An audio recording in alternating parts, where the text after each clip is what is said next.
এইখন হ'ব পাৰে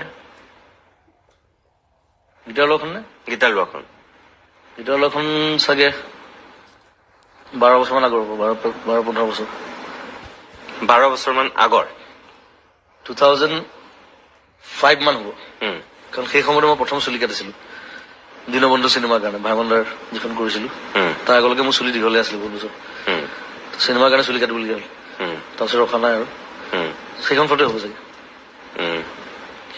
এই যে বি বৰুৱা কলেজৰ পৰা এতিয়ালৈকে যিজন জুবিনক অসমৰ মানুহে পাইছে জুবিনে যোৱা 2 বছৰমান ধৰি কৈ আছে যে মই 16,000 গীত গালো 16,000 গীত গালো হয়নে নহয় কথাটো বাৰু 16,000 মান হৈ যাব ইমান বছৰে কিন্তু গোটেই গানবোৰৰ কালেকশ্যন নাই এতিয়া 2জনমান ল'ৰা আছে ফেন ক্লাবৰ তেওঁলোকে চেষ্টা কৰি আছে কালেক্ট কৰিবৰ কাৰণে কিছুমান গান নাইকিয়াও হৈ গ'ল কেতিয়াবা কেছেট চিডিটো নাপায় আজিকালি ইণ্টাৰনেটতো নাপায় কিছুমান গান চ' 16,000 মান হ'ব লাগে চব ভাষা মিলাই কাৰণ মই 11মান ভাষা গাই দিলো মই এটা সেইটোকে ক'ব বিচাৰিছো যিখিনি ফটো মই আপোনাক দেখুৱাইছো এই গায়ক জুবিনজনৰে ফটো গোটেইবিলাক পঢ়ি থকা জুবিনজন নহয় গায়ক জুবিনজন এতিয়া কথা হ'ল যে এই 2 বছৰ ধৰি জুবিনে যে 16,000টো কৈ আছে এই 2 বছৰতো বহুত গীত গাইছে কিয় সংখ্যাটো কিয় বৃদ্ধি হোৱা নাই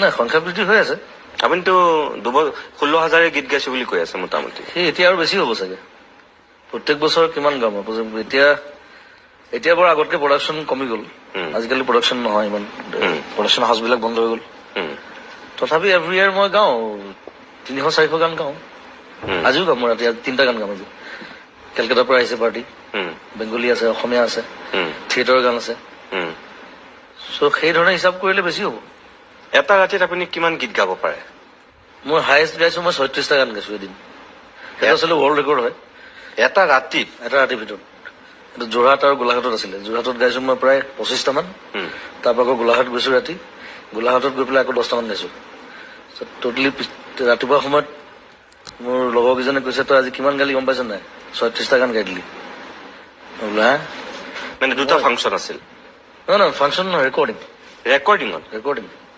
ফাংচনত গাওঁ ফাংচনত মই 20-25টা মান গাওঁ কেতিয়াবা অকণ বেছি হৈ যায় ৰেকৰ্ডিঙত এটা ৰাতিত আপুনি 36টা গান গাইছে সেইটো হায়েষ্ট আৰু কেতিয়াৰ কথা সেইটো 10 বছৰমান হ'ল সেইটো সেইদিনা গৰিমাৰ কাজিনৰ বিয়াও আছিলে কিন্তু মই ৰাতিপুৱা গান সোপা গাই পেলাই গৈ বিয়া ঘৰত গৈ ভাত খাইছোগে গোলাঘাটত আৰু এটা সময় আছিলে যেতিয়া মানে উপায় নাই মানে ইমানেই প্ৰডাকশ্যন গোটেই ডিজি মিউজিক ষ্টুডিঅ'ত গোটেই মানে বিয়া ঘৰ নিচিনা হৈ থাকে 60টা 70টা মানুহ চব ভাত পানী খানা পিনা চলি থাকে চাৰিওফালে মই গান গাই থাকো ভিতৰত কাৰোবাৰ 3টা গান কাৰোবাৰ 4টা গান আৰু নেৰে কোনো গাবই লাগিব মই মেচিন টাইপ গাই থাকো আৰু লাষ্টত হিচাপ কৰে যে কেইটা গালি 15টা গালি 20টা গালি 15টা 20টাটো মানে একদম ৰেগুলাৰ আছিলে এটা সময়ত আৰু চবে ৰিলিজ দিব লাগে একেটা সময়তে ৰিলিজ হয় বিহু বিলাক বেছি বিহু টোকাৰী এইবিলাক আজিকালিতো প্ৰডাকশ্যন নাইকিয়া হৈ গ'ল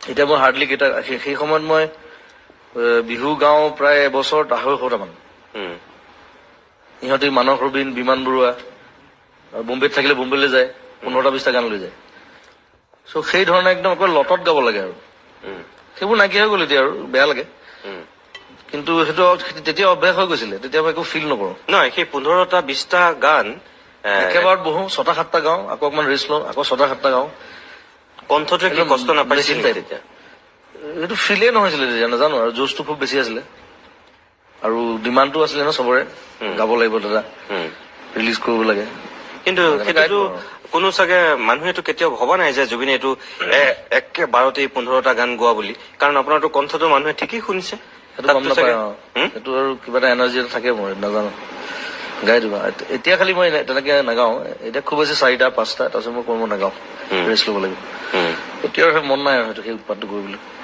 কিন্তু সেই সময়ত আৰু সেইটো জোচ আছিলে গোটেই আৰু যেনেকে 36টা গান এটা দিনত ৰেকৰ্ডিং কৰিছে বা 15টা-20টা বিহুৰ ছিজনত আপুনি পৰৱৰ্তী সময়ত গাইছো বুলি কৈছে একেদৰে আপুনি এটা দিনত কেইটা গীত লিখিছে এতিয়ালৈকে সৰ্বাধিক লিখাটো মই তেনেকে নিলিখো লিখাটো মানে যদিও বেছিভাগ মোৰ নিজৰ গান মই নিজেই লিখো কিন্তু গান লিখিলে সাধাৰণতে মই এদিনৰ এটা গানহে লিখো কেতিয়া লিখে, কোন সময়ত লিখে? গীত লিখাৰ সময় আপোনাৰ কেতিয়া? মোৰ লিখাটো অলপ বেলেগ ধৰণৰ। মই যেতিয়া গান এটা কৰো, বনাও, যদি মোৰ লিখিবলৈ মন যায়, মই তেতিয়া গানটো মিউজিকটো একেলগে কৰি থাকো, মিউজিকটো চলি থাকে একেলগে, গোটেই ৰাতিটো বহি দিওঁ, লিখাটো একেলগে লিখি গৈ থাকো। মানে মিউজিক কৰা দিনাখনি আপুনি গীতটো লিখে? একদম ইনষ্টেণ্ট মই লিখি থাকো। যে গানটো কৰিলো পিছত লিখিম তেনেকুৱা খুব কম হৈছে তাৰমানে। থৈ দিওঁ বুলি আজি নিলিখো। লিখিবলৈ মন গ'ল তেতিয়া গানটো মিউজিকটো কৰি থাকো, লগে লগে লিখি গৈ থাকো। আৰু তাৰপিছত গাইড ভইচ এটা গাই পেলাই মই ৰেকৰ্ড কৰি থৈ দিওঁ, পিছত ভালকে আকৌ এবাৰ গাই দিওঁ। চ' মোৰ চিষ্টেমটো তেনেকুৱা। এইটো দিনত নে ৰাতিৰ কথা কৈ আছে? চব ৰাতি। চব ৰাতি?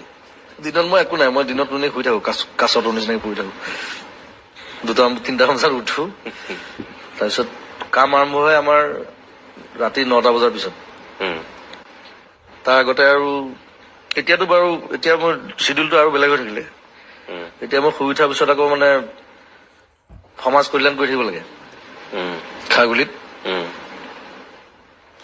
লাঞ্চটো কৰাৰ পিছত আৰু দুনিয়াৰ মানুহবিলাক আহে, কাৰোবাৰ বেমাৰ, কাৰোবাৰ কিডনী বেয়া, কাৰোবাৰ কেঞ্চাৰ, কাৰোবাক চাকৰি লাগে। চাকৰি বিচাৰি আপোনাৰ তালৈ যায়? ধেৰ আহে, মই বহুতক দিয়াই দিছো বাৰু কৈ মেলি। কাৰোবাৰ ঘৰত প্ৰব্লেম, কিবা প্ৰব্লেম। এতিয়াতো বানপানীটো আহি আছে, সদায় আহে এগাল এগাল মানুহ। চ' মই যিমান পাৰো দি থাকো, লাষ্টত 20 টকা থাকে পকেটত। মই প্ৰথম এলবাম উলিয়াইছিলো, মোৰ 19 বছৰ গ'ল তেতিয়া। সেইটো কাৰণে চাগে মই ইমান দৌৰিব পাৰিলো, অলপ দেৰিকে কৰা হলে ইমানখিনি নহলহেঁতেন। 10 বছৰ পিছত মোৰ এটা প্লেন আছে, মই অসমৰ টুৰিজিম বুলি কৈছো, টুৰিজিমৰ ভিতৰত চব পৰি যায়, জন্তু জানোৱাৰো পৰে, হাবি জংঘলো পৰে। জংঘলত থাকিম বুলি ভাবিছো 5 বছৰ মান, মানে একদম হাবিৰ মাজত। 5 বছৰ মান ওলাই নাহো আৰু মই, কোনোবা যদি মন যায় মোক তাত লগ কৰিবলৈ যাব। হাবি জংঘলৰ কাৰণে কাম কৰিম, জন্তু জানোৱাৰ কাৰণে কাম কৰিম, মানুহক এৱেৰ কৰিবৰ কাৰণে কাম কৰিম, যাতে নেক্সট ভৱিষ্যতটো আৰু ধুনীয়া হয়। আপুনি যদি 5 বছৰ হাবিত থাকে, সেইখন হাবি হৈ থাকিবনে? থাকিব, কাৰণ ময়ো জন্তু হৈ যাম নহয়। আপুনি জন্তু হৈ যাব, কিন্তু আপোনাক বিচাৰিবলৈ যোৱা সোপাতো জন্তু হ'ব নোৱাৰিব। আপোনাক যিখিনি বিচাৰি যাব সেই সোপাতো অকমান দিগদাৰ হ'ব, কিন্তু ইমান মানে বিচাৰি নোপোৱা জেগাত নাথাকো, বিচাৰি পোৱা জেগাতে থাকিম।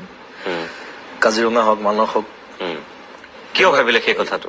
ইমান বছৰ মই ঘূৰিলো গোটেই অসমৰ বেছিভাগ মই ফৰেষ্ট মই ঘূৰিছো। ডিব্ৰু চৈখোৱা হওক, ৰেইন ফৰেষ্ট হওক, জয়পুৰ, মানস হওক, কাজিৰঙা হওক, বেছিভাগ জেগা মই চাইছো। আৰু তেওঁলোকৰ কাৰণে কাম কৰিবলৈ মন আছে, কাৰণ এই জেগাবিলাক এতিয়াও ইমান এক্সপ'জ হোৱা নাই। যে ৰেইন ফৰেষ্টৰ কথা মানুহে ইমান নাজানে। জয়পুৰত যে এখন ৰেইন ফৰেষ্ট আছে, আপাৰ আছামত, হয়, এখন বিৰাট ধুনীয়া।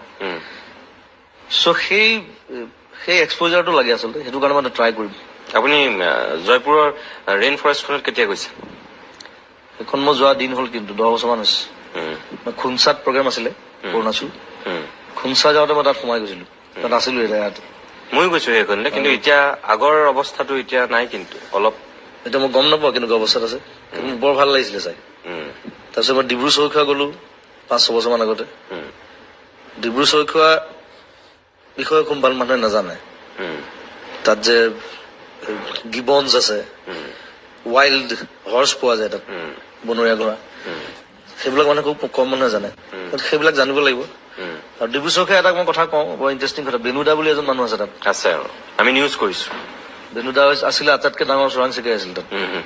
এতিয়া বেনুদা হৈছে আটাইতকৈ ডাঙৰ ৰক্ষক তাত। তেওঁ গোটেই মানুহবিলাকক সজাগতা সৃষ্টি কৰিছে জন্তু জানোৱাৰ চবকে কাৰণে। সেইটো এটা বৰ ইণ্টাৰেষ্টিং কথা। মই তেওঁৰ লগত চিনাকি হৈ ইমান ভাল লাগিলে যে কেনেকুৱা এটা মানুহ কেনেকুৱা হৈ গ'ল, ৰত্নাকৰ পৰা বাল্মীকি। সেইটো হয়। চ' সেইবিলাক বৰ ইণ্টাৰেষ্টিং বস্তু। চ' তেওঁলোকৰ লগত মিলি জুলি কাম কৰাৰ ইচ্ছা আছে।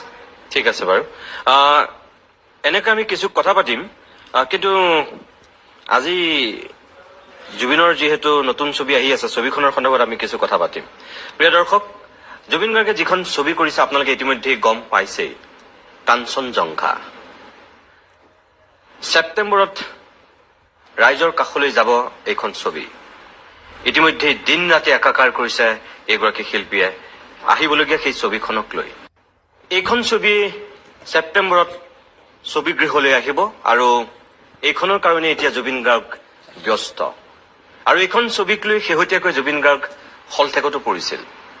প্ৰথমবাৰৰ কাৰণে বহুদিনৰ মূৰত জুবিনে মানুহক ক্ষমা খোজা আমি দেখিলো। এই ছবিখনৰ সন্দৰ্ভতো আমি এতিয়া কিছু কথা পাতিম। শেহতীয়াকৈ জুবিন গাৰ্গ আকৌ থানালৈ যাবলগীয়া হ'ল।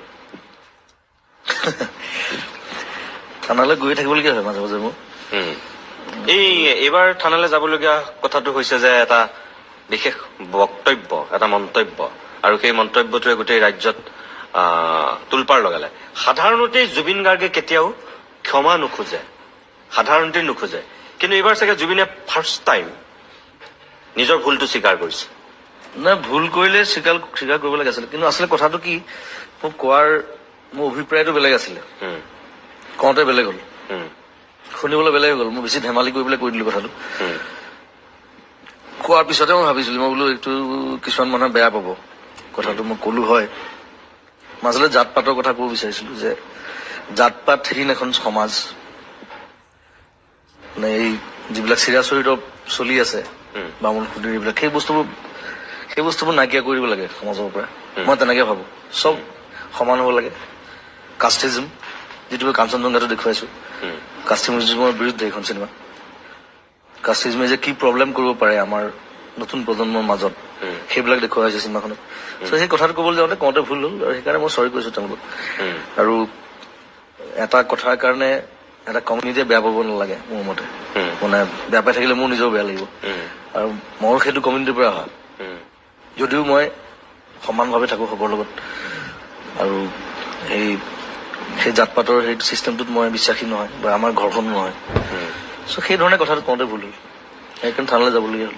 কেছ দিলে কিছুমানে, কেছ খেলি থাকে আৰু।